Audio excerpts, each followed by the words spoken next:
addressed in more than 100 programs of GST, target audience being industrial bodies, MSME sectors, and students. Conducted the webinars on practical topics to various professionals, delivered more than 100 talks on various topics in many institutions across India, and addressed more than 40 online FDPs, MDPs for various institutions, industrial bodies, associations, MSME department during COVID-19. Conducted more than 60 financial literacy programs to various target groups like students, SHG, self-help groups, professional, etc. And sir also got Sadak Lifetime Achievement Award in the 2018-19 TMT. And also participated in electronic media, in debate and live phone-in programs in national Doordarshan and private TV channels. Sir, we are heartily welcome to the session, sir. Over to Kiran. Thank you. Thank you, Sharma sir. Raghavendra sir, Ravindranath, just a minute. Yeah. For all the participants, kindly mute yourself and don't present anything on the screen. If the PPT is not visible, just click on the pin to screen so you can able to see the entire screen, right? Ravindra sir, over to you. Okay, thank you. Good morning all. Ellargu namaskara. So, Namaste, sir. Namaskara, ellargu namaskara. So, it's a very warm meeting today, especially a very important topic.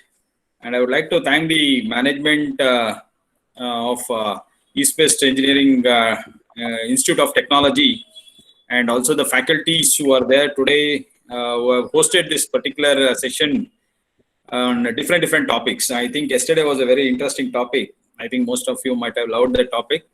And even we have seen how that particular depression has turned away into various issues in the recent years, especially in the recent months, if we talk about. So coming back to the topic, what has been assigned to me, I'll be talking something about the impact of this COVID-19, especially. Why we are talking about COVID-19? Because this is a situation where the entire world was not prepared for anything like this. At least till January, February, some countries were aware of this, but most of the countries in the globe were not aware of what is this particular pandemic. Okay, what we call it as pandemic started creating a lot of ripples in the world economy itself. So it has changed the entire geopolitical things across the globe. And not only the business which is getting impacted, even the society at large and the economy at large, and also the relationship between what the countries used to have among each others, even that has also been disturbed because of this pandemic. So the concept under which I'll be addressing is it's a very it's a very cumbersome topic which involves a lot of intricacies which are mainly focused more on sector wise as well as the activity wise or the industry wise, or it can be even the geographical wise also, even that also matters here. So what I'll be addressing is how the things are shaping around, or how the things are changing around, and what is it expected in the future. That's very important. So we cannot now talk about the past, because COVID has taught us a lesson that how the way forward we need to look into in order to sustain ourselves in this competitive global markets.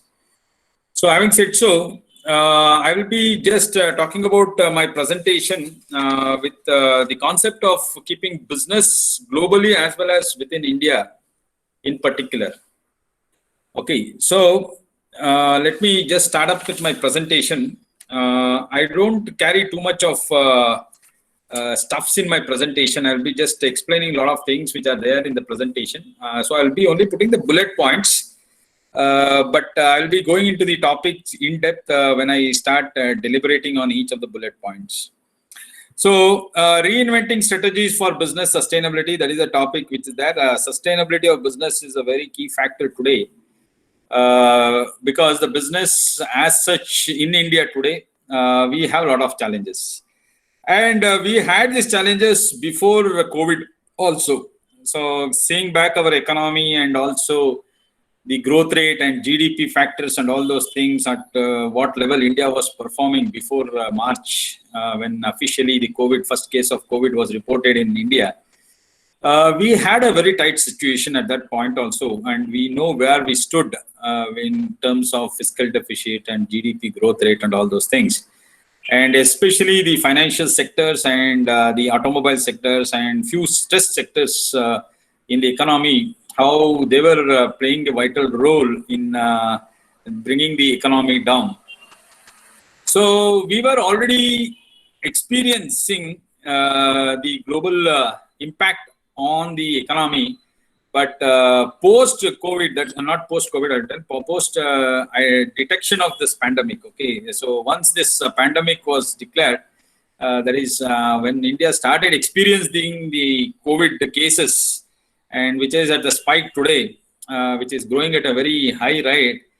We cannot still say when that post-COVID situation will arise, okay? Because still we are in the peak COVID situation.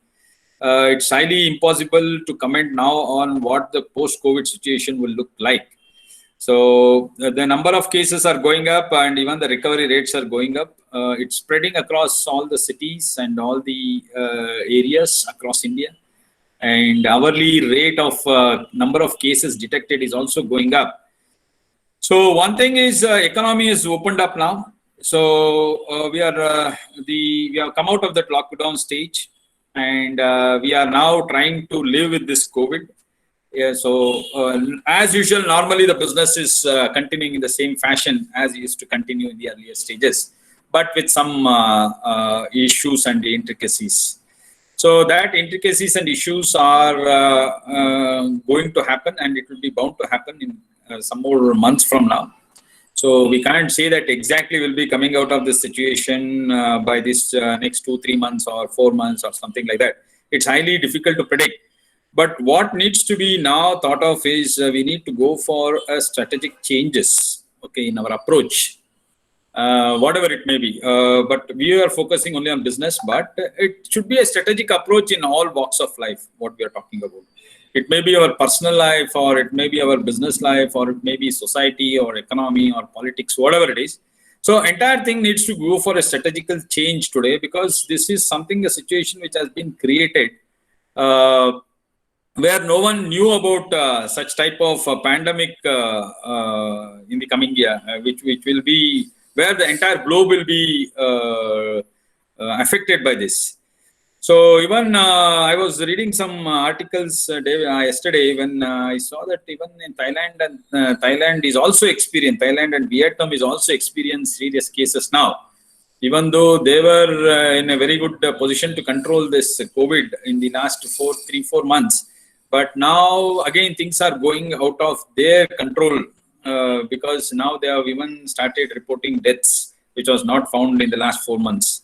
So I think in spite of taking so many precautions and steps, still things are getting very intensified. And even the cases are also, so whatever the symptoms, whatever they told us initially is not the only symptoms, what is the for the spread of the virus, that's what they are telling. So the post-COVID impact is also there on health factors. So that is also one of the biggest challenges which many people are experiencing who have been discharged from COVID cases. So that is again the worry for us, and let us hope for something better and good. Let us be optimistic and see that at least some vaccines which are there, almost around 165 vaccines have been developed as of today. But they're all in the testing stage and other different stages. So that means there are different countries which are trying to find a solution for this COVID-19. And that is also one of the biggest strategies which we need to think about. I will come back to that afterwards in my presentation. So this is the tone under which I will be setting this today's discussion. So strategies and sustainabilities are very important factors. There are 3 S in management, okay? Strategy, sustainability, and synergy. So these are the 3 S's which are there, very important in management concepts.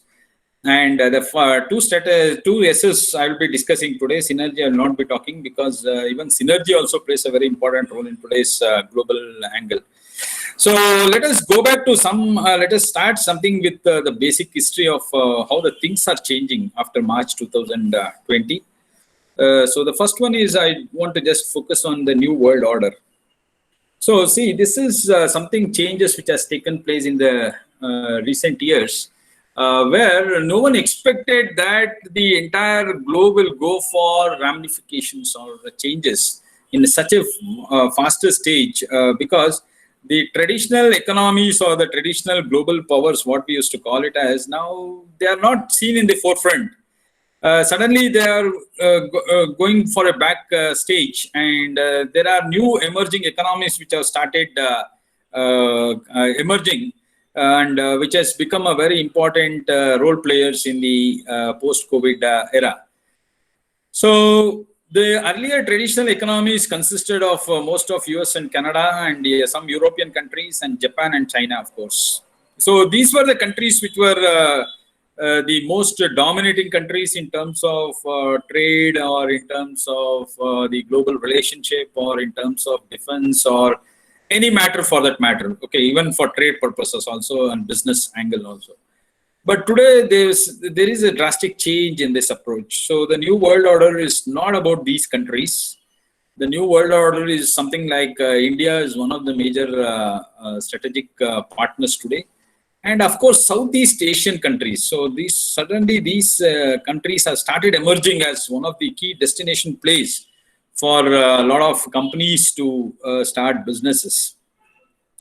So, and of course, China still remains as one of the competitive hedge in the global market today, and because it holds the major portion of dollars in its reserves.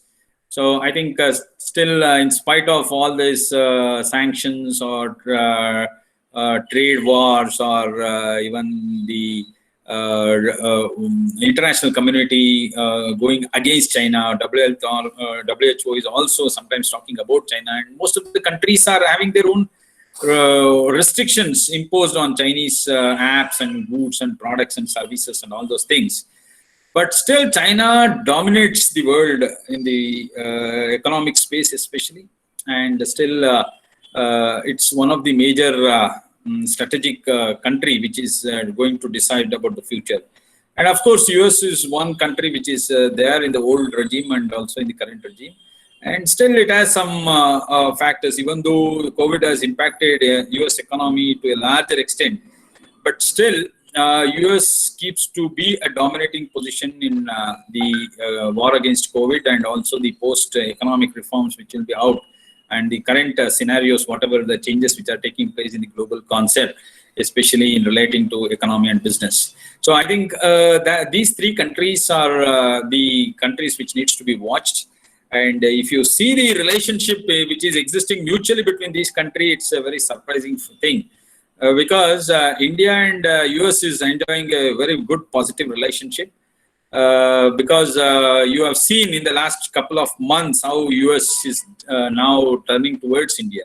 So earlier India used to turn towards US for each and everything. Now it's happening in a reverse way, where US is coming and talking to India, and they are more frequent in touch with India, and they are very much concerned about whatever the political or the geographical tensions which are taking place between the different border countries with India. Even US is trying to interfere in those things and try to find help out India. That's a very important thing what is happening. So that is political thing. We'll not get into too much of those things, because there are a lot of narratives to that. We cannot, we'll not concentrate more on that now. But yes, to some extent, yes, India has a very good relationship with the US, and US has a very good relationship with India. So because our major exports of software services is to US, and also India, India also imports a lot of things from US. So that is relationship. We have a positive relationship between the mutual countries, India and US. But coming back to US and China, it's a totally negative relationship. So yesterday also there was a very big article which came up after this closing of embassies and council offices and all those things in respective countries of China and the US. There is a the trade war is again becoming a very rampant thing, and it's purely a diplomatic level fight between China and India. China and US is creating a lot of vacuum space where we can think that things are moving in not in a direction which is supposed to be done at this point of time. So totally there is a negative relationship between both the countries, and that is something which can be treated as an advantage for India, and that is the opportunity for India especially. So India should balance between US and China, because when it comes to the relationship between India and China, India is not having negative and also not having positive relationship. It's something which is we are still balancing. So we can call it as a balancing act, because in spite of whatever the border issues, what happened in Ladakh and other parts of India, and yesterday also still that engagement is still continuing with the defense level meetings which are happening daily.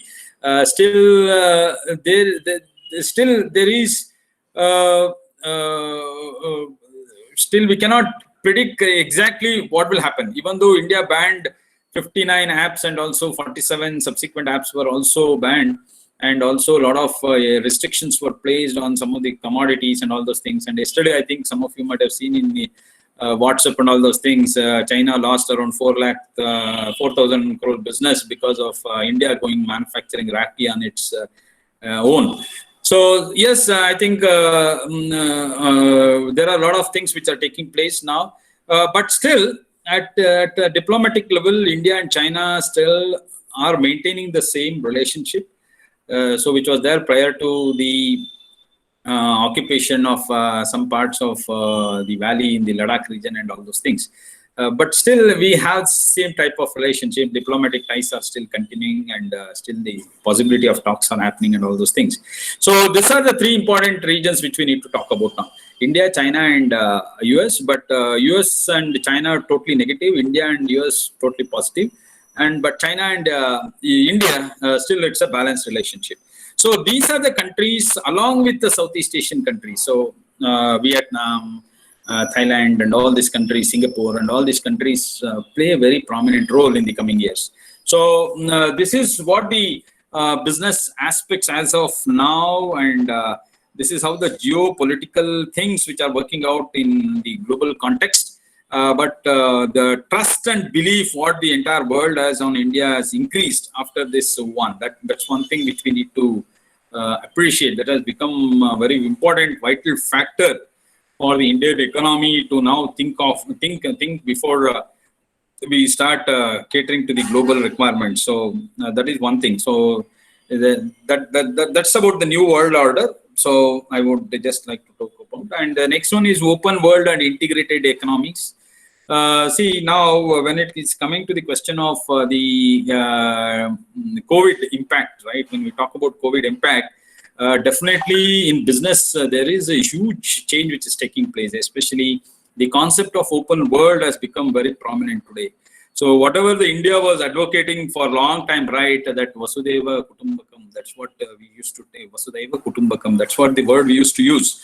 And today that has become relevant actually. And today we see that this concept of open world, when we talk about open world, the world is a market for us today. So anything you manufacture, anything service you want to provide, the globe is a space for you. Okay, so that is a huge market is there.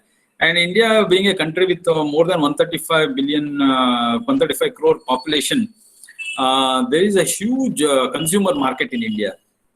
So that's why if you see the why WhatsApp is coming to India, why Flipkart is going to India in a big scale, why Walmart, and why all this Facebook and all these people are concentrating on India. And you might have seen in the recent weeks also, right? A lot of companies, Apple, all these companies are shifting into India now. And most of the countries are thinking because of two important factors. One is huge consumer market. Second one is huge scope for infrastructure development. See, any country for development purpose, Okay, because now the global eye has been shifted towards India. Vision of global economy has been shifted towards India as a strategic partner. So definitely these people know that infrastructure is one of the key factors which is required for any growth and development to take place. And this is exactly what 15 years back China did. So China started with a big revolution on its infrastructure related projects. So that is how China was able to grow at this level because of the infrastructure facilities, what it assured to its investors. That's a very important key factor. So now world is also looking towards India because we are not so up to that level what we are talking about in terms of infrastructure. And here is a time where now things are shaping for India, where infrastructure will be one of the key factors which will be looked into. And if you see the Atmanirbhar Bharat announcements, what our Honorable Prime Minister had made, there is a focus on infrastructure on that. That's the main sector which the government wants to push up, because that is where we are lagging. Even though we have a very good resource base, but infrastructure-wise, we are not able to capitalize those resources in a proper way. So that is leading to the geographical disparities and also the state disparities. So GST is one revolution which changed all these aspects. So one nation, one market is the concept which was introduced by GST. That resulted in bringing the entire states and union territory together. So that is a beautiful concept actually, which made India to become a one market country. So I think open world is a very important concept for business today, because this is where you need to upgrade your thinking now. So the market now wants India. So is India prepared for this? That's the basic question we need to ask. We are telling opportunities are flowing back to India, but is India ready to grab those opportunities? Do we have the sufficient infrastructure facilities, or do we have that capabilities and skill sets to absorb or to make use of these opportunities and convert it into a growth and development model? So that's a very important thing what India needs to look into at this point of time. So I'll come back to those critical things what India still lacks behind. Okay, so those are the areas of focus which we need to target in our strategies. Okay, that's why I'm bringing this topic here. And of course, integrated economy. See, this is a very, very, very beautiful concept. So that is how, if you see the recent thing of G7 nations, okay, where India was invited into G7 nations. See, India is not a member of G7 nation. So India doesn't figure out in G7 nation, but still India was invited into G7 nations to give its views. So why is this happening then? What is the factor which is pushing this? So, and openly US president told that without India, Australia and Brazil, this concept of G7 nation is not practical. That's what the word he used. So that means it's incomplete. That's what he meant to say. So then G7 needs to be now redrafted. See, G7 was formed long back. So, but the relevance and significance of most of the economies in G7 countries, right, they've all collapsed now. So they don't have any say, or they don't have any proper representation what it can do in the international arena now. So what now things are changing is that things needs to move with these countries. So India was invited into G7. See, that is integrated economy is what I'm talking about.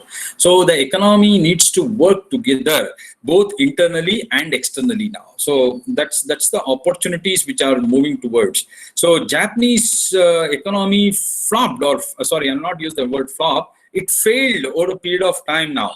Why? Because they did not follow this integrated approach. They manufactured, and they thought that whatever they manufacture will be accepted by the globe. So they never went into what the requirement of the globe is, and they did not address those things. So that is the main reason why the Japanese products and services went for a hit now. So they have a very bad situation now. They are in the serious deflation mode now, and their debt to deposit ratios have gone up, and most of the banks are facing difficulties in Japan. So they have their own internal problems where the even Japanese yen has devalued to a huge extent now. So the reason behind all these things is they did not focus on the integrated economy. So they were totally the economy performed based on their need and requirement, and they started imposing those things on the global market. So people initially, yes, they accepted this model, but going forward, since the relationship and the value systems are getting a little bit of addressed now as a more important factors, the integrated economies are becoming a more vital important in the global scenario today. So we need to move towards this integrated economies. That's very important. That's what the Atmanirbhar Bharat talked about. Vocal to local, local to global. That's what the concept is all about. So we have some vision through Atmanirbhar Bharat where we are focusing more on these type of things, which is very important and crucial at this point for the sustainability of business is concerned. So I think that is what the entire concept was thought about when we talked about open world and integrated economies. The next important factor is about local to global, as I was just talking to you about that particular Atmanirbhar Bharat. This is a very big challenge for business sector, especially when we talk about global, local to global, because we never thought to be an export economy. So we never dreamt to be an export economy like China. So most of our products manufactured and services delivered, right? It was most of the things were consumed within India, except for a few software related service where we are doing it for some global clients. But the majority of the products, whatever India manufactures, doesn't go in a very good branding also. That means we concentrated more on the local factors, and many times it was used for self-consumption purposes or within domestic consumption purposes. So we never thought of looking for the global markets unless and until with the recent push which was given by the government, where now we started focusing on the export market also. But when we talk about export market, can we say that our products are up to the export level quality level? That's very important question we need to ask. So do we do that benchmarking to the international quality standards when we manufacture the product? So compared to China or any other Southeast Asian country, India is not at that level, except in few industries like garments and all those things. Yes, we are able to cater to it. But technology industries and electronics and all those things, if we talk about, India is not still up to the mark. So this is the area where we need to focus more on in our business concept. So our thinking power in business, especially in terms of technology, needs to change. So we need to go up for aiming at a brand or a quality which is of mass consumption in the global market. So our customers in the going forward integrated economies will be the countries, third world countries and the developed countries also, because most of the European countries are now banking on other countries for most of their products. So I think here is the opportunity for us, especially to focus more on our technology and on innovations, and also to meet that level of quality standards, grading standards, quality standards, which can be very competitive in the global market, especially for business purposes. So local to global is a very important concept. So first is, yes, social economy is very important for us. Society is very important factor. At this stage of point, we need to feed our people. That's the very important objective of the government today. So let us feed our people first. Then second is, we at the same time we need to focus about the global market also. So both we need to simultaneously do it, because we are becoming a strategic hub here today. So a lot of things are depending on India. A lot of expectations are there in India, on India from foreign countries. So people trust India today. People are looking for a big ticket change from the Indian business sector, especially when it talks about the way the Indian business can contribute towards the global economy. So definitely there is a positive space here which needs to be utilized in a proper way. And in order to do that, I think we need to now focus more on quality aspects. So that is where we are still struggling to achieve. So branding and quality are the two things which we India need to focus on, and our strategies in business should focus more on export markets. So especially on the quality and the branding aspects. So which is with par with the global standards. So that's what we need to work with. Then comes the global flow of ideas and cross-border talents. See, this is a very, very important thing which is taking place. And especially, I was just talking about that almost around 165 companies are working on this vaccine, COVID vaccine, right? So most of the countries are discussing, most of the talent people are discussing with different countries in order to find the vaccine. So that is something which is very important. That is how the future globe look like. So since it's one world, what we are talking about, the concept of one world, what we are talking about, the talent flow and also the idea flow will be more frequent in the coming years. So there is no restriction or embargo which will be placed on the movement of knowledge and transfer of knowledge from one country to another, or even the flow of talents from one country to another. So this is one of the major things which will be having a sizable impact on the business modules going forward. So the global flow of ideas is one thing which is very important, and also the talents in the terms of human resource talents, or it can be the technology talents also. So how this cross-border movement of this transactions happen, especially in terms of and generation of idea and converting that idea into a business module, or it can be in terms of utilization of the skills which are there in the talents and all those things.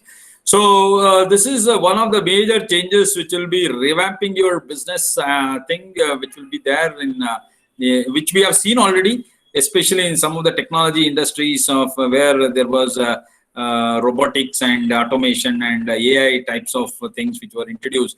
So a lot of things have changed. So I saw a report last week where it told in the last 5 years, many software companies recruitment process has gone down because of introduction of this AI and all those things.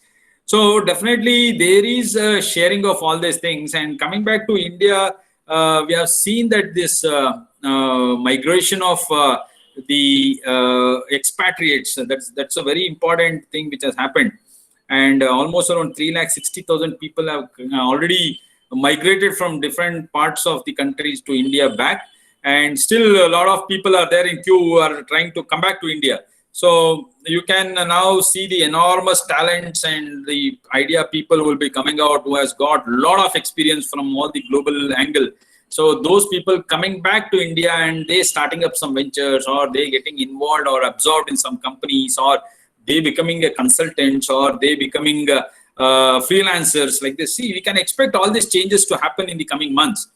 So the huge expatriates who are coming back to India, they are carrying huge experience and talents, and huge ideas are there, because they are the people who have worked in various organizations in different countries, in different environment. So definitely they will be trying to bring those things, those concepts into our country.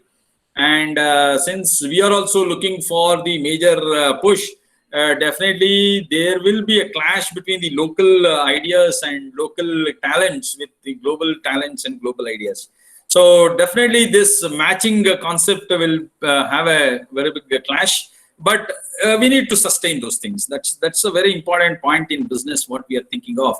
End of the day, sustainability of business is a very important factor. So there will be this type of idea clash or talent clash, and definitely opportunities will be flowing in all the ways. So this is one of the biggest challenge for those people who are domestically been trained and those people who are domestically being working in that area.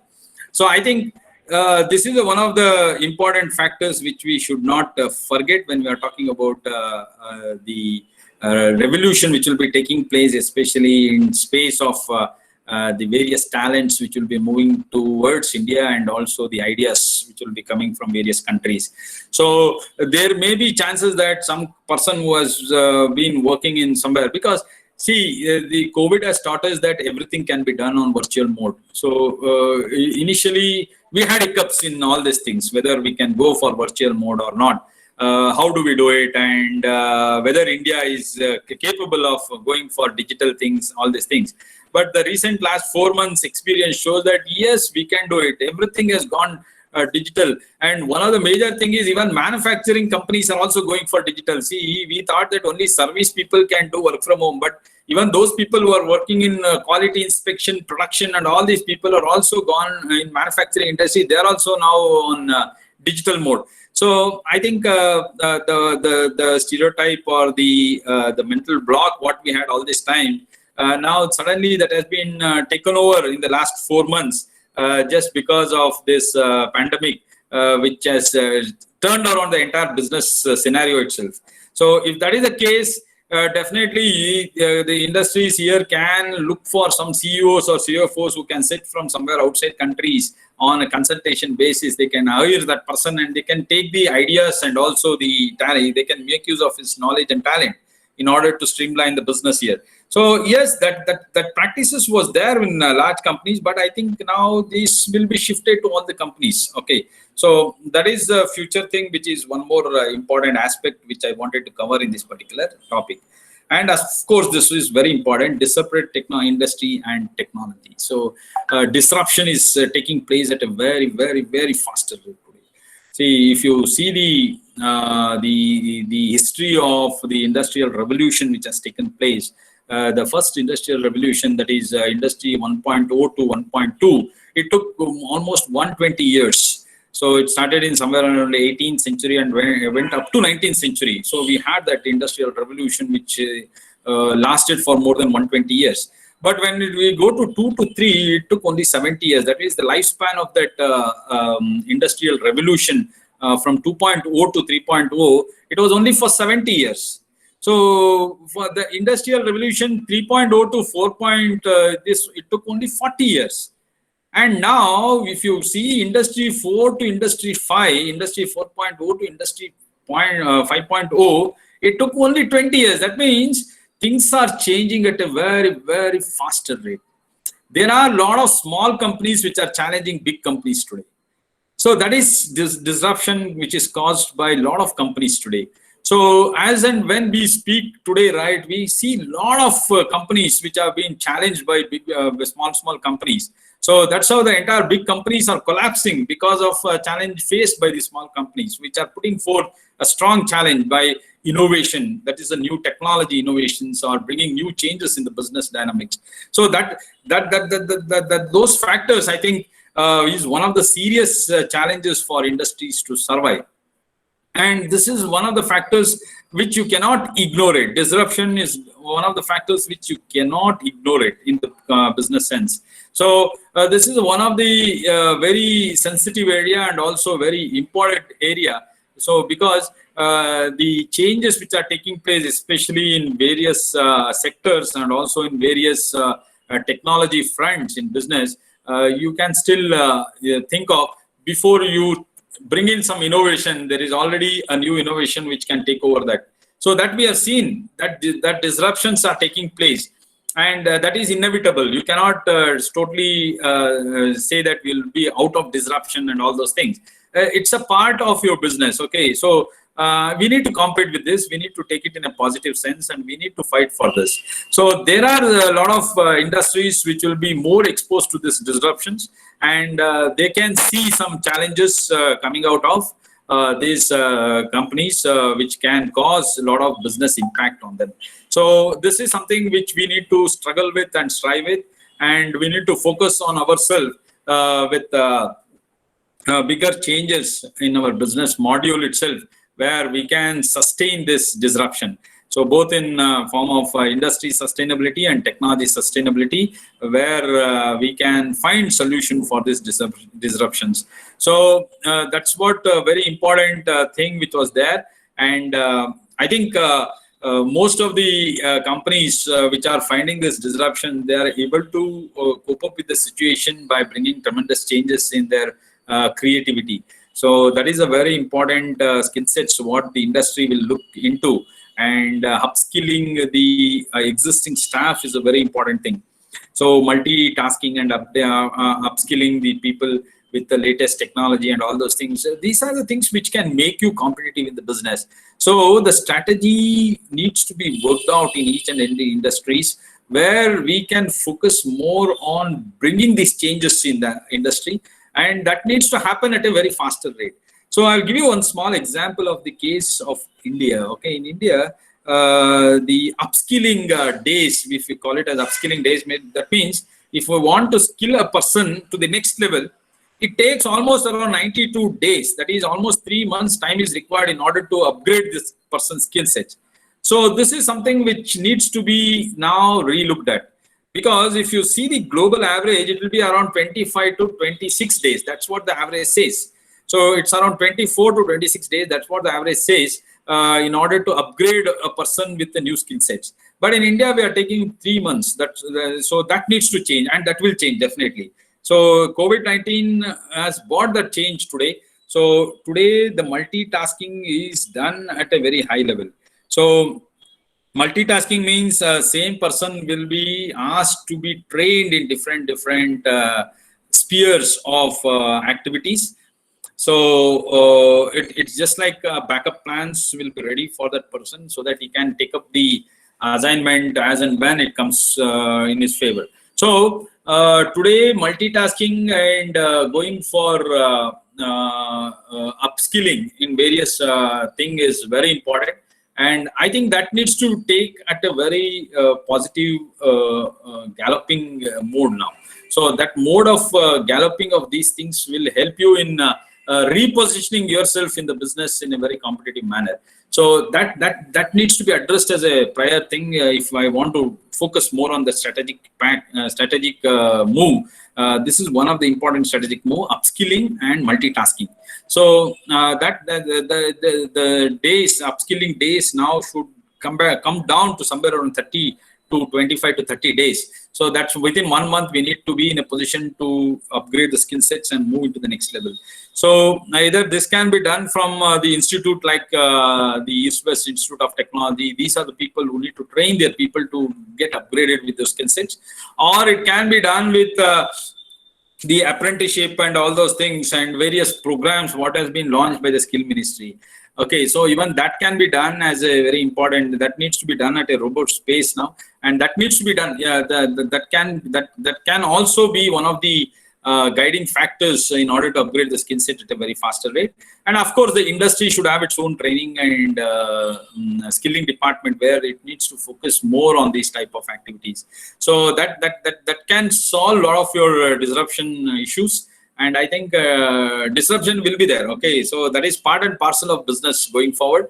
So huge changes will come, huge changes will go, and it's survival of the quickest. That's what I want to say here. So in simple, survival of the quickest. So who can implement these changes at a very faster rate, who can upgrade the skills at a very faster rate, they are the people who can survive in the business. So that is a very important point which I need to highlight upon. And of course, the important big data and data analytics, this is a very key factor for project management going forward. So business needs to work on this. Business needs to look into this big data. A lot of informations are available. So we need to just do a big analysis of all these informations. And I think most of the companies are already into this. So as soon as you buy a product, immediately you will be getting a number on your WhatsApp saying that, okay, these are the various companies which are offering this product at this rate, and these are the features. I think most of you might have experienced this.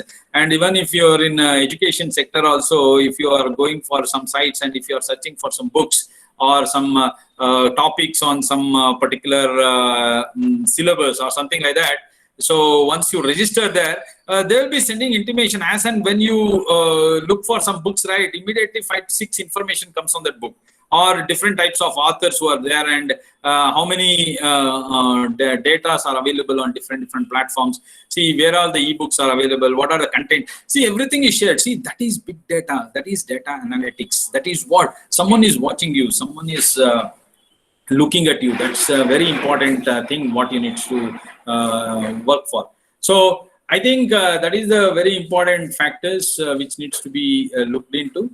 And big data is one of the even the areas where the opportunities are coming for a lot of people. Okay, so that is one of the even booming market where you can get a lot of jobs. Okay, so if you are a very good in analytics, data analytics, and this managing of your big data, then I think you will get a lot of opportunities in those spaces also. So it is one of the things which industries are also looking into, and I think we need to focus more on this particular area where we can get a lot of opportunities in the coming years. So that becomes a key for all the project management decision making. So right from the sustainability of the projects and the continuity of the projects and effective implementation and monitoring of the project, everything depends on this data management. So whether we are able to get this data, and these data are available in plenty today. So I told you a source of information is not a constraint today. So you get a lot of information from various sources today, but how do you make use of that information for your business is something which you need to plan for. And this is something where the business strategy should be worked out. So this is where the huge scope lies for each and every organization.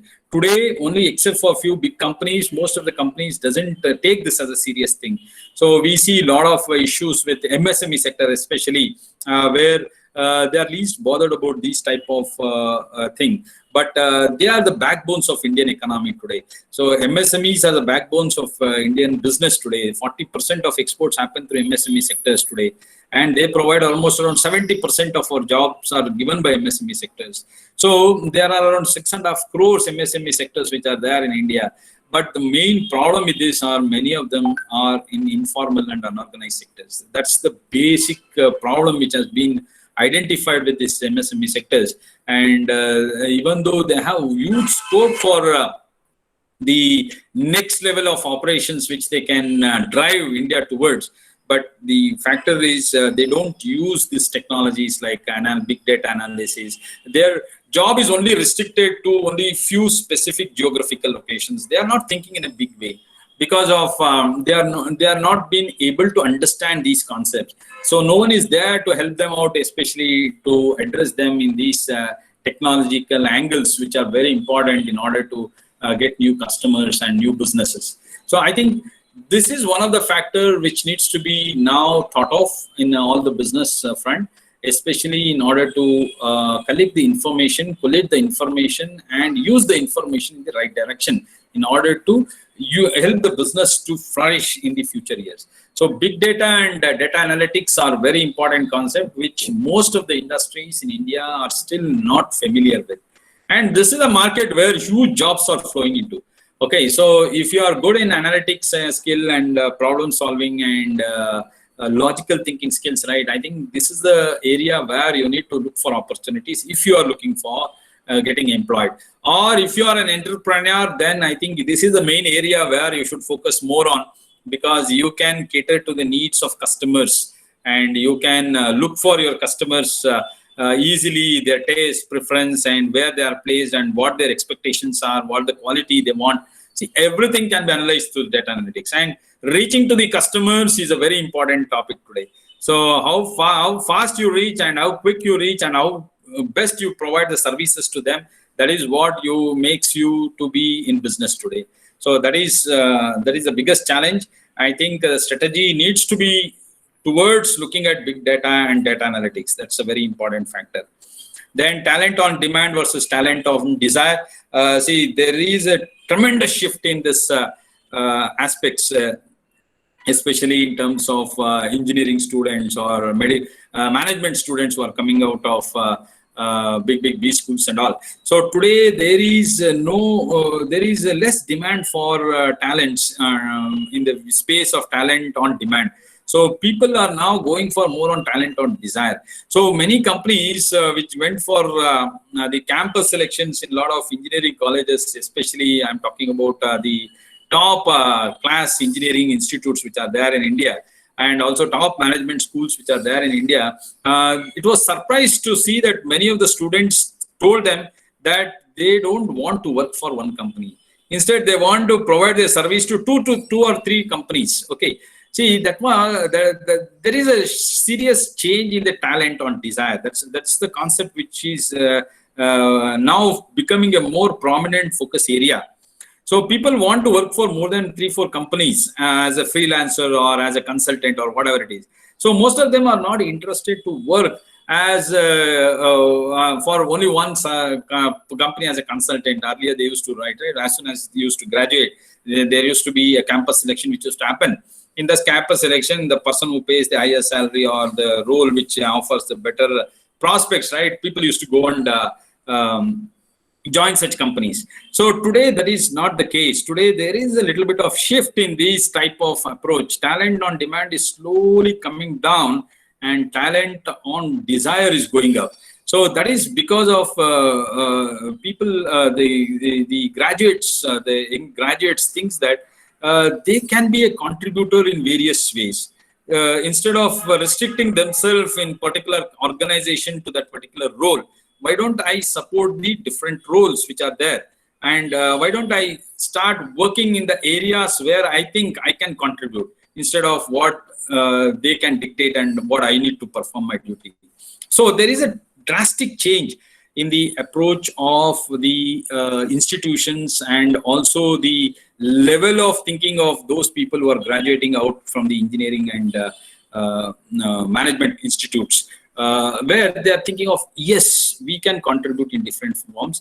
We can be a contributor in various spaces. So why don't we think in that direction? So why don't we give some helping hands to various industries which may require our services to be given to? See, that concept is making this big paradigm shift, especially in terms of the business strategies where you can think of taking these services from such people. So earlier, these services were restricted only to some few big companies which used to hire them by paying huge salary and putting them in great position. But today, their services can be used by people even with different things, and no need for them to put them on your boards. So they are not on board now. So they can be used as an advisory services. So go talk to them, get an advisory services from them, and you can make use of their talents, and you can make use of their resources, knowledge resources, whatever is there. And that can be now used for spreading across the industries now.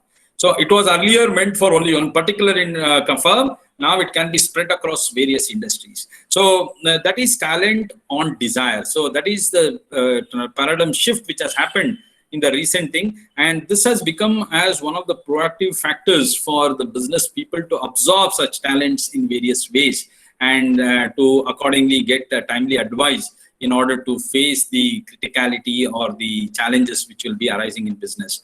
I think this is one of the very important factors which needs to be understood, and there is a drastic change, especially in the recent months I'm talking about. I'm not talking about even the 2019, I'm not talking about, I'm talking about only 2020, where things are changing. And this is the mood of the graduates who are coming out from top management institutes. So tomorrow it will happen to all the management institutes and even the engineering colleges, looking at the pace, at how the things are changing in the economy. I think definitely all the MBA institutes, all the engineering institutes across India, I think students will be thinking in this direction. Why don't we do a consulting job? Why don't we be part of the freelancing activities where we can support, instead of one company, we'll support 5-6 companies at a time. So yes, that's a talent thing which is very much required at this point of time, especially MSME, because they can't hire graduates in their roles.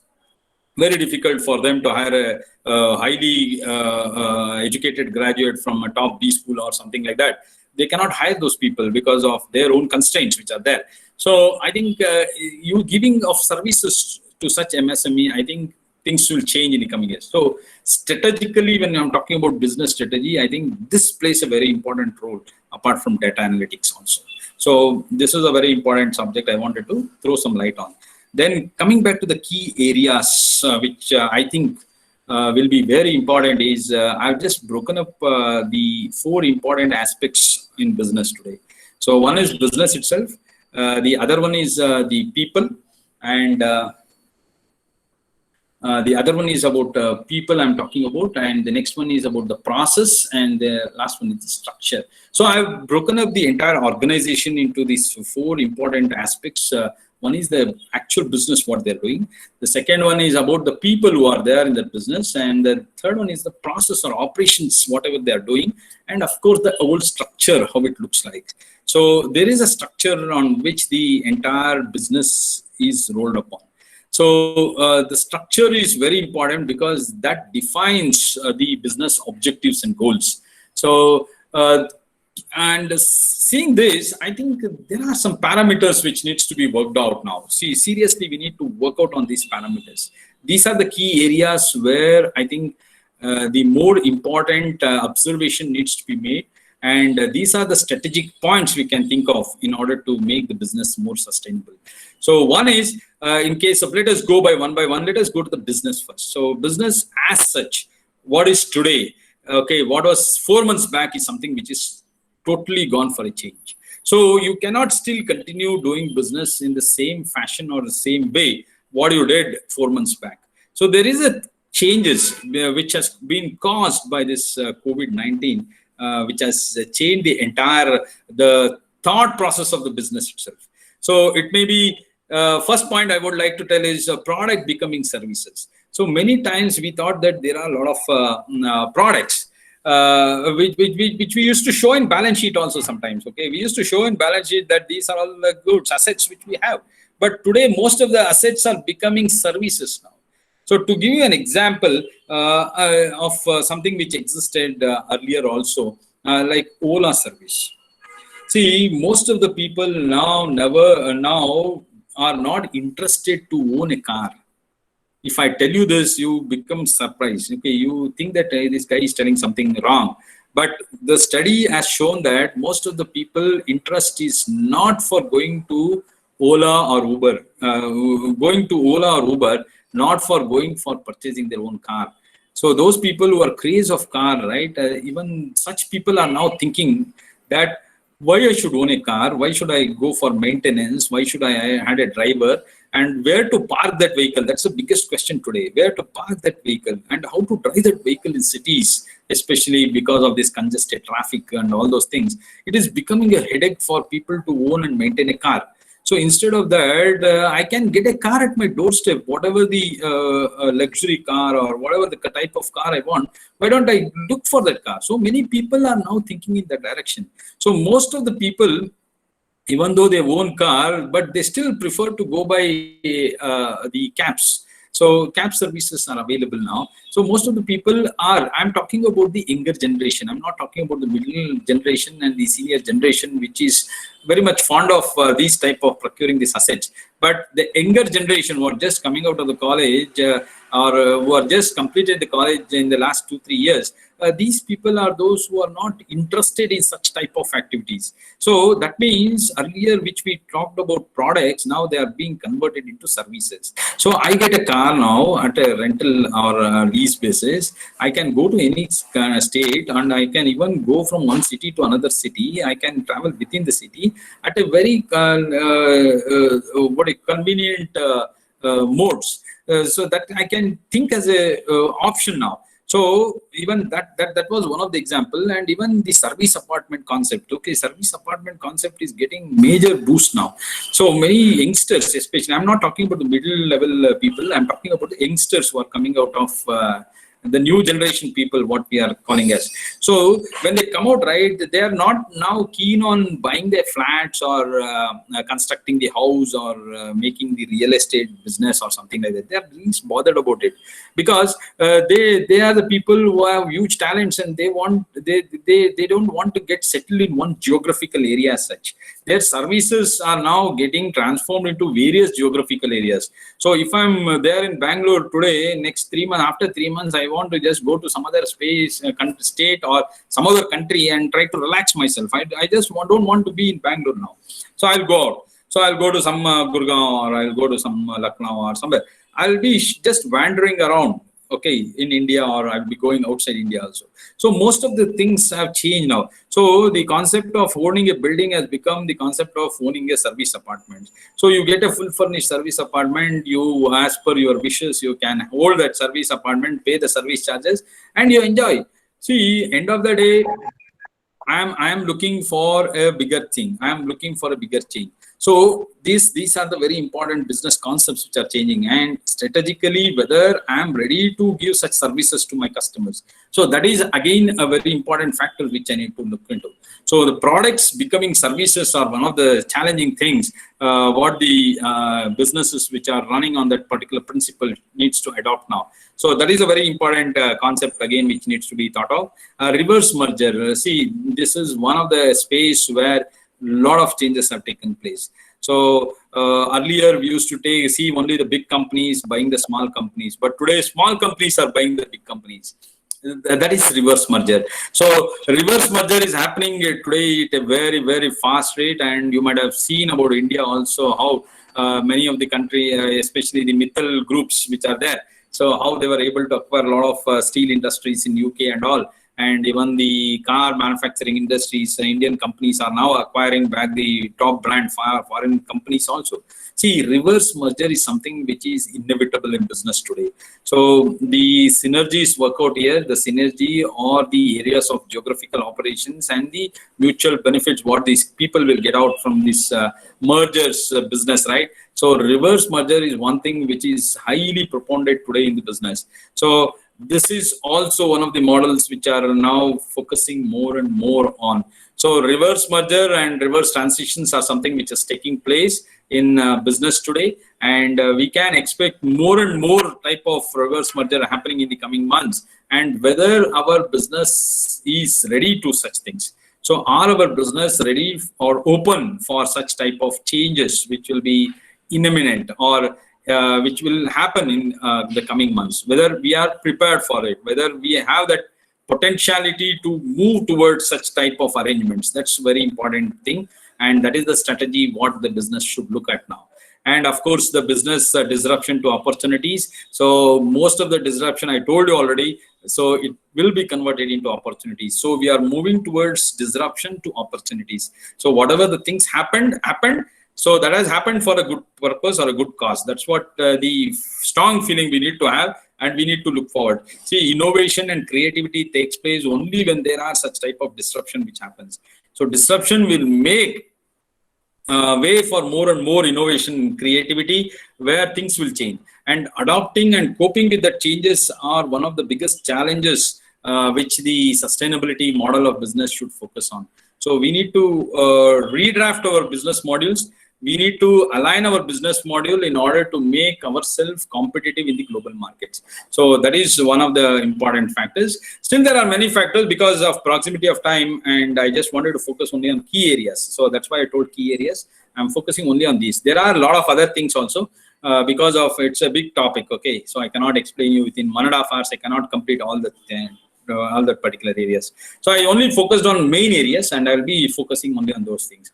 Then comes the people. People front is a very important in the organization. I think most of the employees or the resources, what we call it as in form of human capital, right? They are facing a little bit of insecure, or they don't know what will happen to their job. Most of the times I ask them, this month I got salary. They are satisfied with that. Okay, we don't know what will happen next month. See, no one, it's totally become uncertain. They don't know what will happen next month also. So most of the times they say the same thing.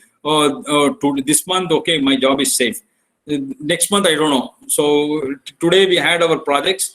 Okay, tomorrow we don't know what will happen to our projects, because again, it depends on what type of contracts we are getting into and all those things. So personal space, at least now, yes, the COVID has given a lot of this space, created a lot of personal space for us. So now we can work from home. Okay, so it has given me the liberty and also more time for me to spare with my family, other than the call time and all those logging time and all those things. But at least now I can be at home. So earlier, most of the time I used to spend by traveling, and also get stuck in a lot of other activities, which was hampering my productivity. So many times it has happened like that. So at least now I can stay back and I can plan my activities, contribute my equal time to family, as well as dedicate my time to work. That's a very important thing. The second important thing in people front is hygiene and safety and wellness.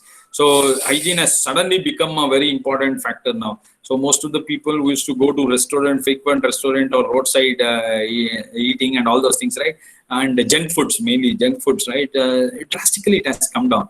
So most of the things are cooked at home now. So whatever you want to have it on the roadside, that you are trying to do it in a very hygienic way in your kitchen itself. So that has suddenly there is a focus on the health factor. So even the people are now focusing more. The employees, people means I'm talking about employees in the organization. So now they have become more focused on their health related things. So the more the health, right, more the productivity is. That's how we need to look at.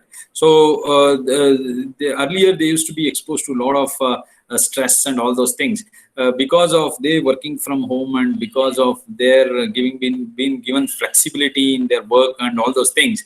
Most of them are feeling themselves that yes, they can use much of their time which is there at their disposal for in an effective way and keep themselves fit and energetic. So that is hygienic factors are also very important, and this is one of the biggest topic which we can debate for almost around 2 to 3 hours continuously without any break. We can do it. So yes, then work-life balance. I told you most of the times. Yes, today the work-life balance has seen little bit of change, which was to be seen earlier. So number of cases of divorce has come down. That's what some of the studies said. Okay, it has come down over last 4 to 5 months, especially because of getting more time to spare with family and understanding them and all those things. Empathy is one thing. Yes, empathy is the factor which is also a very important thing. Learning and upskilling. I told you about learning and upskilling. That's the factor which is very important. Okay, upskilling is very important. Multitasking and upskilling and all these things are very important. So you have a lot of time at your discretion. Now it's time for you to upgrade your skill sets. So that's what many of them are doing, because the skill sets what was asked 3 months back is not the skill set what is demanded in market today. I talked about reverse migration, right? That means people coming from outside India to India back as expatriates. They are coming back to India. So they have come with vast experience, vast knowledge, vast skill sets. They have vast skill sets today. So how do you compete with these people? See, tomorrow if I want to be safe in my job, and if I want to do a proactive work for my organization, it becomes important that I deliver those type of skill sets. So how do I deliver that skill sets? Skill sets, yes, I need to frequently upgrade that skill sets. So even that organizations are thinking of also reskilling. That's what the factor I was talking about. See, that is one of the strategic move what the organizations are also trying to build. They are providing many online courses. They are giving access to many free Wi-Fi facilities. They are enhancing the Wi-Fi. Some companies are also given UPS systems also, so that there will be no disruption of power at the time of learning and all those things. See, this is what the strategic move the companies have proactively taken in order to push their employees to learn the latest skills. So sitting at home, yes, apart from your regular work, whatever you are doing, why don't you get upgraded with the skill sets? So reskilling is one thing, and upskilling is also the another thing which is being done now. And psychological issues, yes, I was talking about the loss of job or the stressful environment where the people are not sure what will happen to their job, or sometimes they have not been paid full salary, only 50% of the salary has been paid. See, these are the issues which are there. Okay, so this is something which the organization needs to approach in a different way. I appreciate the statement made by Ratan Tata, which came up in a lot of news segment last week, I think so, where he told that just because there is COVID, we cannot remove the employees, we cannot pay them salaries. So that is our responsibility. We are accountable for that. That's the way he told that employees should not be targeted just because there is a pandemic situation. So we need to focus on such as an organization, retention is very important. And yeah, retention is very important, and also how to upgrade their psychological factors. That is also very important for us. So we need to stand with them. We need to create such type of secured and safety environment for our employees, so that they continue with us with their skill sets and all those things. because that is a very important factors.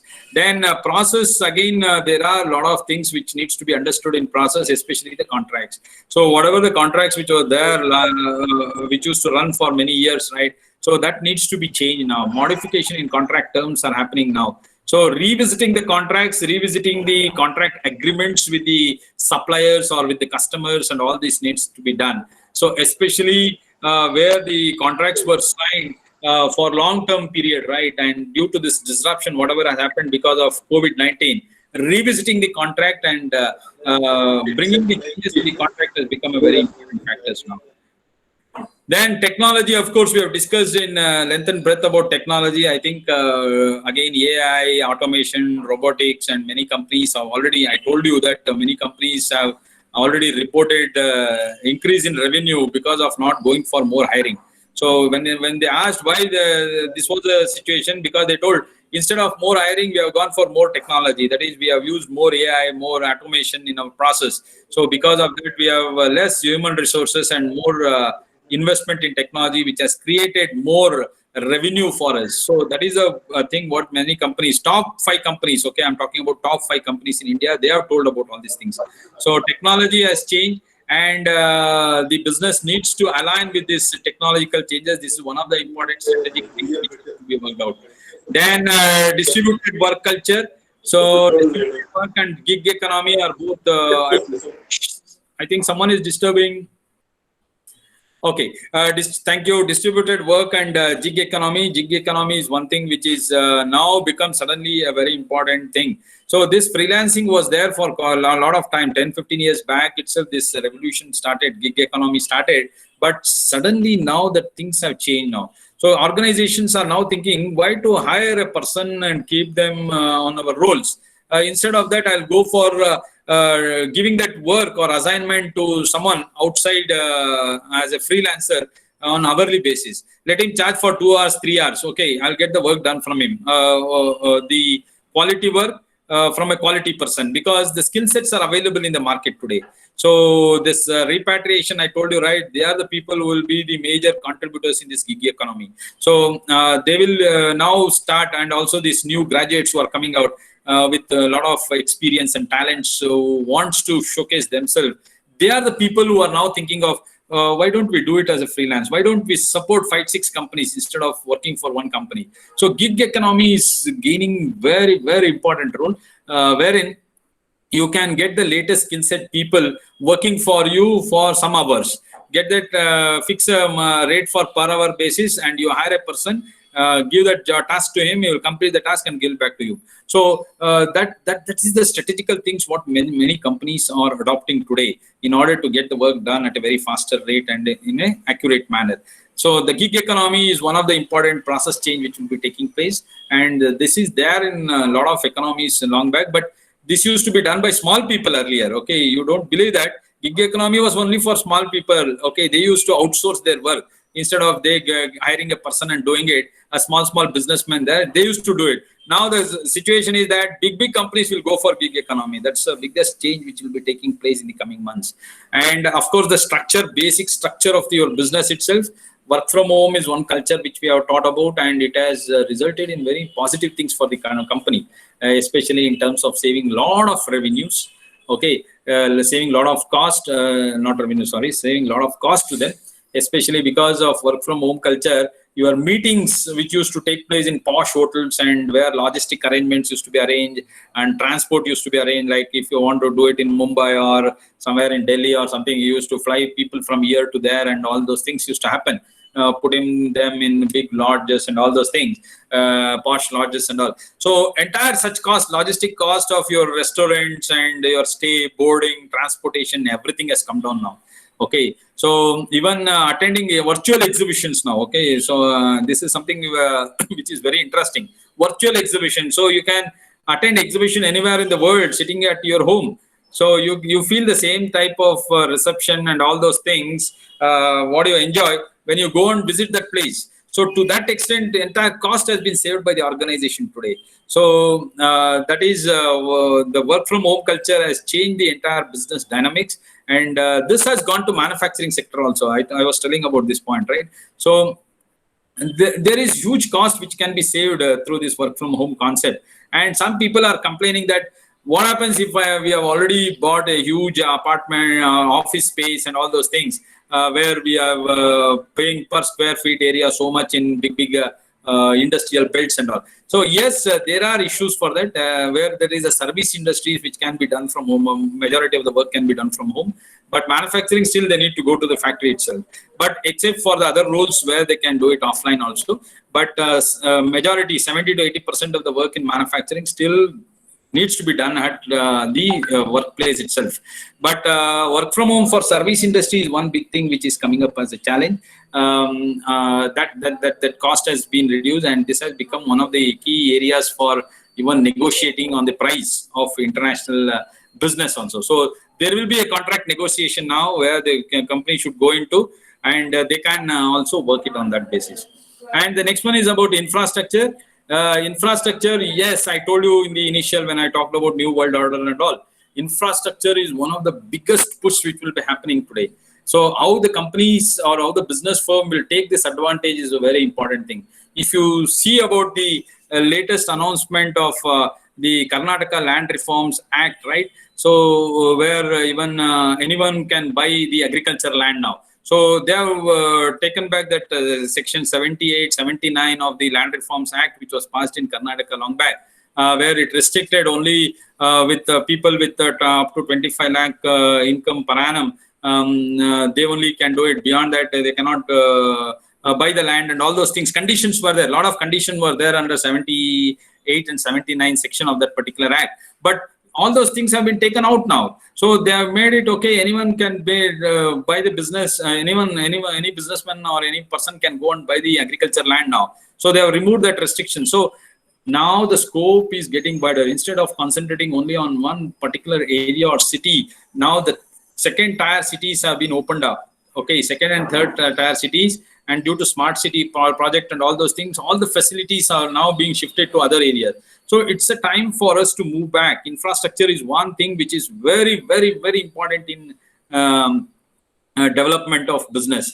So strategically, business point, you need to now relook at where you have been placed, whether it's an ideal place for you to run the business, or whether I need to move towards those adjacent areas where I get all the amenities and infrastructure facilities, where things can work out for a very minimum cost for me. So because I need to face the global market, competitiveness, cost competitiveness is a very important factor. This is how China made it. So whatever the product China is exporting to India, right, it is available at a very high cost in China, but they are exporting at a very low cost to other countries. How it has been made possible? That has been made possible because of their infrastructure development. They have done it. They have proved it to the world that they can do it. So this is something what India also can do it in the coming months, and huge investments are there in Atmanirbhar project, especially Atmanirbhar scheme, where the money has been, or where the legislation activities and also the money has been pumped into this infrastructure development as the key sector. Then infrastructure, after that, collaborative culture. As I told you, one word we are talking about, Vasudhaiva Kutumbakam. That's what the word I use. So today, collaborative culture is very important. So we need to integrate with different countries, with different culture, understand their culture, and try to find out our products and services to match with their requirement, which is a need of the hour. So understanding the culture, understanding the requirement, and working together is the culture which is to be adopted in the coming years. So this is one of the very important structural changes what all the business community should look at. So they need to now open up themselves. Okay, all these years they were closed and they were only concentrating on the market which was just next to their door. So today the market we are talking about is global market. That is what this COVID has resulted in. So opportunities are flowing only if you open up your eyes. So if you can think of expansion beyond your vision, that's very, very important. So you need to rework on your visions and goal and all those things, whatever you have placed 5 years, 6 years back. So you need to now look into a different world. So opportunities are flowing, and that is the structural changes which every organization needs to make in order to face the competitive world. And the recent developments, I have a couple of examples. Case of ventilator and robots manufacturing. See, India never manufactured any ventilators, but time has come where India was forced to do it, and successfully we have done it. So at a very low cost, we are doing we are manufacturing ventilators. To surprise now, even India is ready to export ventilators. See, 4 months back, this was a myth in India. This is something which could not have been done in India. But today, India is doing ventilators. We are manufacturing on our own. So earlier, we used to import huge ventilators from outside India. But COVID has taught us a lesson. So we learned that, okay, yes, this is possible in India. We are doing it. Bell has been given contract for huge manufacturing of ventilators. So Bell earlier never thought of all these things, but things have changed now. So we are moving towards it, and we can do it. That's what local to global is all about. So today we are doing ventilators. We are manufacturing our own ventilators. And also the robots. Today, robots are manufactured within 10 hours. 10 hours I'm talking about. Okay, such is the huge changes which has taken place. Technology, India has started revolutionizing now. So after this Make in India, Made in India, and all these schemes got now boosted because of this Atmanirbhar Bharat, right? Things have changed now. Things are becoming more and more important and vital now. And adaptability for changes is also very important factor where the government is also supporting in terms of funding or in terms of some infrastructure requirement or in terms of supplies, all those things. So I think this is a factor which will be pushing your businesses in the coming years. The second one, finding instant solution to complex issues. So India has started finding it. These are all happening in the last 4 months I'm talking about. Even though we had this type, but this was not looked as a major factor. Even though there was a lot of things which has happened in India before that also, but they were not being thought of in a different way and which was not given much importance. But suddenly today it has started gaining much importance. So I'll give you one example of this finding instant solution to complex issues. Recently, I don't know how many of you know about in Kerala, an hospital was set up, okay, within 2 days. Can you imagine this? Okay, within 2 days, setting up an hospital, especially for COVID, treating COVID patients. Can you think about this? It has been done. So traditional way of construction is gone. Now everything is ready-made available. Just bring that and install it to your place. Okay, so your 100-bed hospital is kind of 400-bed hospital, that is 400-bed hospital was constructed within short span of time. So earlier, these are all something which we did not think about. But today, yes, things have changed. We have been able to do it. So 400-bed hospital, that two persons, the materials were not from Kerala itself. It has come from somewhere from Punjab, Chandigarh. It has come from Chandigarh. So from Chandigarh, it has been flown to Kerala. And within a couple of days, they completed this hospital, 400-bed hospital for the treatment of COVID patients. So many of our places have been converted. I think most of you know about this. Many of our places have been converted into hospitals. We never thought of such medical emergency earlier, even though we are rated at a very, very, very poor state in case of medical attendance. You know, one fact, we have less than 1 bed for 1,000 people in India. We have less than 3 doctors per 10,000 people in India. Our medical budget is less than 2% of our GDP. Whereas other countries, they are spending more than 7%, 8% of their budget, of their GDP on health. India is doing very less. And after this Ayushman Bharat project, it has gone up. That's it. Before that, we had less than 1%, 1.5% on health sector. We used to spend more on defense sector. So things are changing and there are huge scope for us. So business concept itself is going for a change now. So hospital concept is not, it will not survive for long. Home hospitals are something which are coming up. Home hospital means home itself will be converted into hospital. Wherever you are there, that becomes a hospital for you. Things are moving in that direction. Businesses are changing in that directions. It's called as home hospitals. So these all words look strange, right? But yes, things are changing. And 135 crore population, how we will be absorbing these changes is one of the key challenges which are there in our business approach. And we need to adopt these things because we are going for one world, integrated world we are going for. So tomorrow, our products, our services will be demanded and dictated by people who are staying from outside India.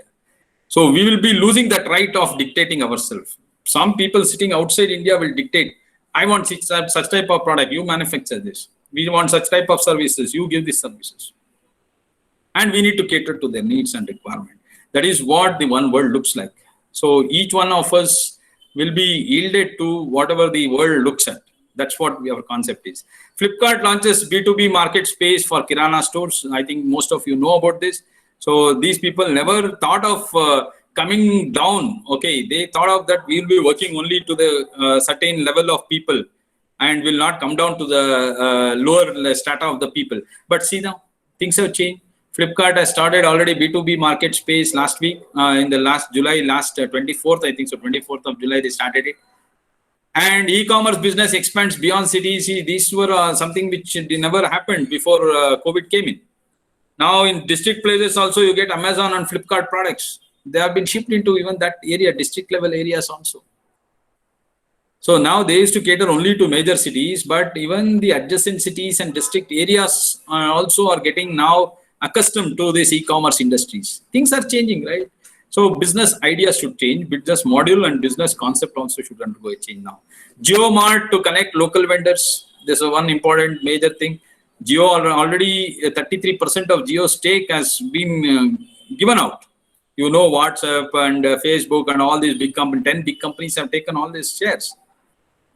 So 33% of their share has been already taken by outsiders.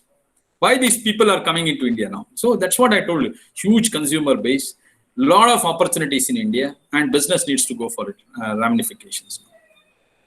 8 Indian companies in COVID-19 vaccine development list. So they've already completed the first test and human trial is going on already in case of 2 companies. That means 2 companies have already gone for human trial now.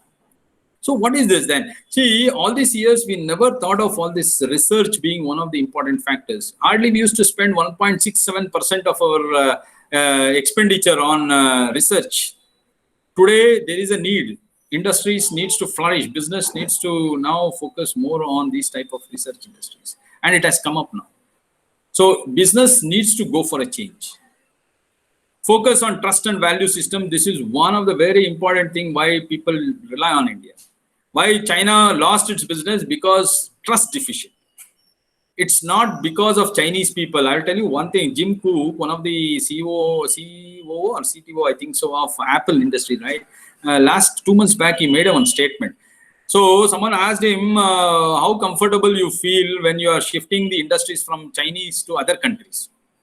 That is Apple, production plant of Apple. Do you really think that other countries are equipped with in order to provide such type of innovation in technology, what Chinese people are doing?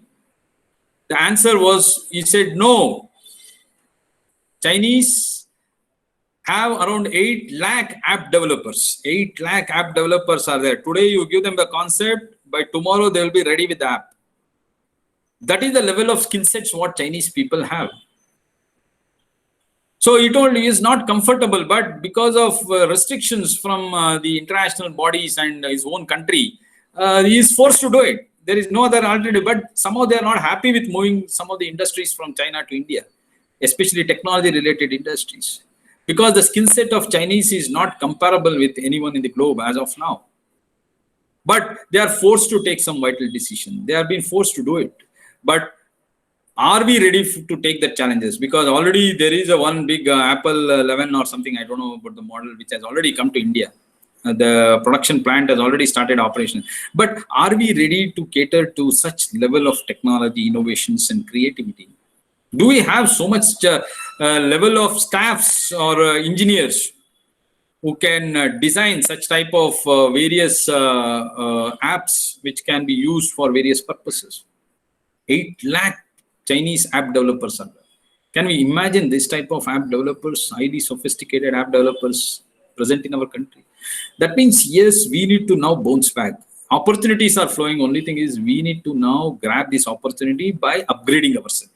That's the need of the hour, and that is what the industry also looks at today. And the trust value, they said that yes, Chinese regime is not trustable. They are not told Chinese people are not trustable. Please remember this important thing. No one is saying that Chinese are not good. They are telling Chinese regime, which is there today, is not good. They are not comfortable or happy with this Chinese regime. Even Chinese also are not happy with what is happening in China. But nothing can be done. Okay, so because of this Chinese regime, Chinese people are also feeling very difficult. So now the time, what needs to be worked out is trust. They have the trust deficit with the current regime. So if India can take over this and people trust India, people believe in India, we have a strong value system, we have a strong ethical values which are there in our inherent qualities. That is something which the international community is looking at India. This is something which is not there in any other country. We are not, the people don't believe in Afghanistan, people don't believe in Pakistan, or people don't believe in any other countries like what they believe in India. The trust is very important. The value systems are very important, what we have inherited over a period of time.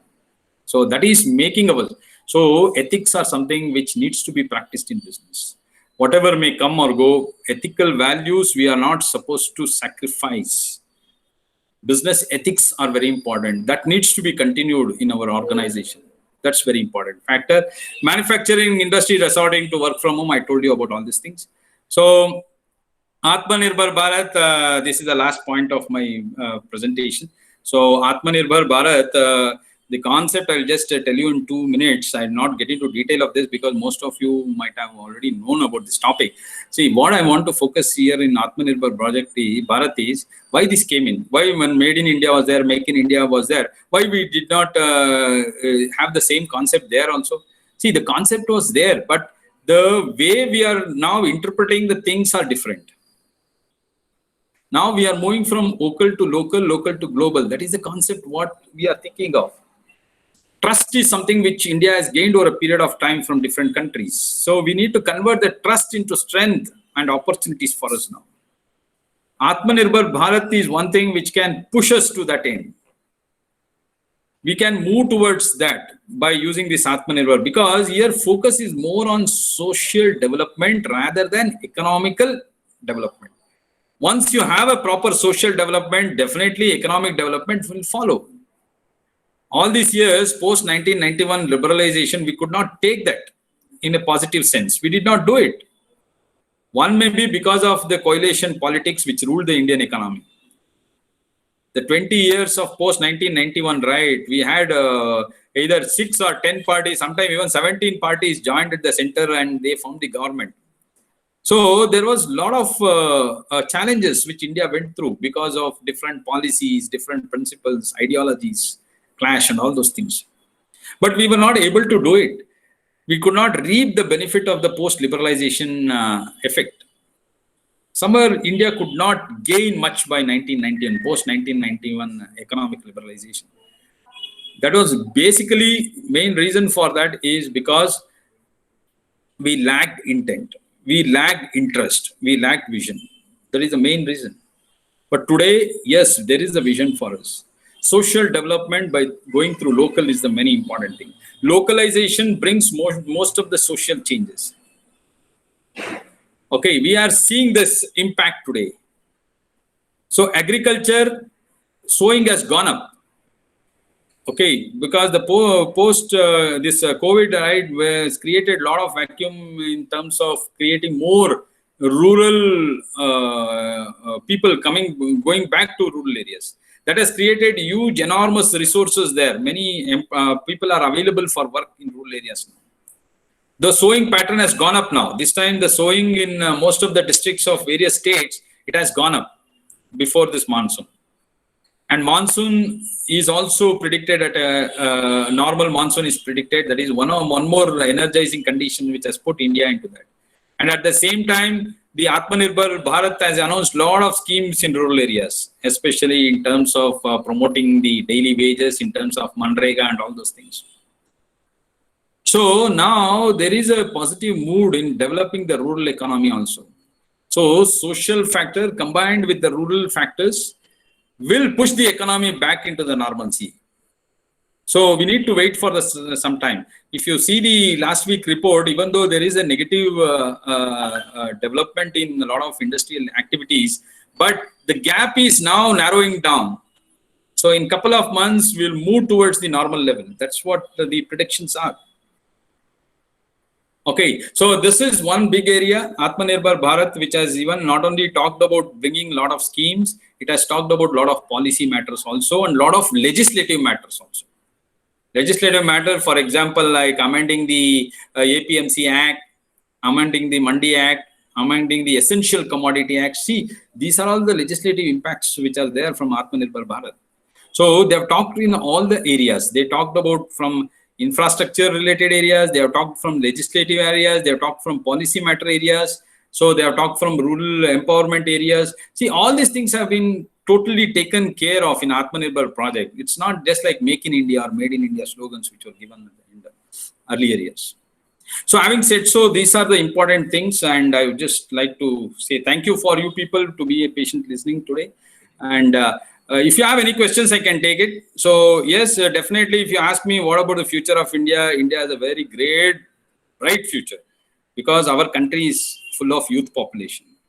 I think if you people, most of the students who are there in this particular webinar, right, if you people can think in a different way, okay, you can be also a contributor towards economic growth of India.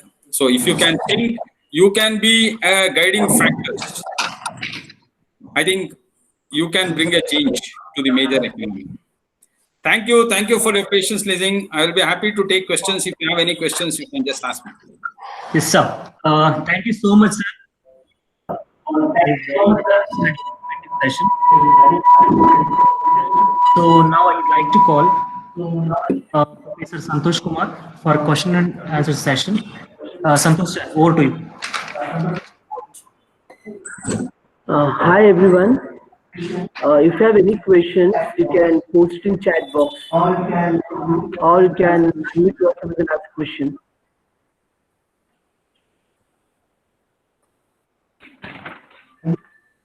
Any questions? Yes, sir. I have one question, sir. Yeah, please. How individuals can contribute for development of our country? How an every individual can contribute? How does every individual can contribute towards development? Huh? Yes. Yeah, sir. See, individual in what terms? As a as an employee you can contribute. As an employer you can contribute. Okay, so it depends upon where you need to be yourself in the next couple of years. Whether you want to still work as an employee with an organization, definitely you can contribute yourself there. Okay, in terms of your role, in terms of your skill sets, and in terms of your performance and all those things, definitely you can contribute in your role. And so once you contribute to your role, definitely it will be impacting your clients also. So how best you take your client into picture and how you meet their SLAs and commitments and all those things, definitely they will be happy with you.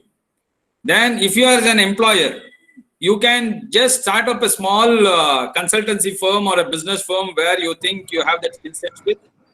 Then you can add your own operation level activities which you think you can do it comfortably. Then you can provide direct and indirect employment for a lot of people. See, to take my example itself, I was working for Accenture in a delivery lead position long back in 2009. I quit the company and I started my own practice. Today I have around 8 people working for me and around 12 people who are indirectly working for me. So if I have not quit Accenture, I would have not given 20 people employment. So that is how you need to look into. So how you can be a contributor, whether you can add in your own roles what you are doing, that becomes very important. So you can do it in both ways. I don't think that participants have more questions. It's over to Devraj sir now. Yes, sir. So it's look like we have covered all. So great. Thank you, everyone. We appreciate you are being here. So thank you, sir. It's a great session. We had very fun, and it is very helpful. And we came to know the various strategies for business sustainability in pandemic situation. Thank you so much, sir. So on behalf of management, principal, HOD, Department of MBA and Research Center, EWAT, I would like to thank you for being with us, sir. Okay, welcome. Welcome. Yeah, thank you. Yes, sir. So we have a small announcement for tomorrow's session. Tomorrow we have a webinar on investment opportunities in post-COVID scenario by Dr. Anil Kumar G. Garg. So thank you again for joining us today. We will see you tomorrow. Thank you.